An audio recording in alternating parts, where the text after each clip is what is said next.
पाकिस्तान में कुछ लोगों का कहना है टिकटॉक बैन होना चाहिए, कुछ का कहना है कि नहीं, आपकी क्या राय है?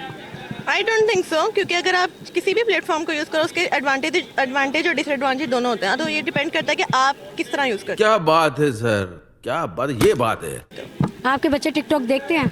हैं। जी, तो आप नहीं जानती उसमें कैसी वीडियो आती है, क्या चल रहा है आजकल, कंटेंट कैसे चल रहा है, डिपेंड इससे हमारा माशरा। आप फॉलो क्या करते हो या आपके इंटरेस्ट क्या, आई थिंक फीड उससे रिलेटेड होती है। बात तो सही है। आप देखें ना, हम जैसे वीडियो देखते हैं, ज़रूरी नहीं है कि कभी कभी होता है, हमारे माइंड में भी नहीं होता है, स्क्रॉल कर रहे हैं वीडियो ऐसी आ जाती है, ऐसे ही बच्चे यूज़ कर रहे हैं वीडियो ऐसी आ जाती है, तो वो उनको तो नहीं पता अरे कहना क्या चाहते हो? सही क्या है गलत क्या है हमारे लिए। आई थिंक फिल्टर्स भी तो हैं इसके लिए कि चिल्ड्रन फिल्टर्स हैं, चाइल्ड लॉक्स हैं, उनके ऊपर हमें काम करना चाहिए। और अगर टिकटॉक पे इतना इशू है तो टिकटॉक को उसमें अपने फीचर में ऐड कर देना चाहिए। अच्छा, अगर आपको मौका मिले टिकटॉक चलाने का तो आप क्या कंटेंट देंगे लोगों को?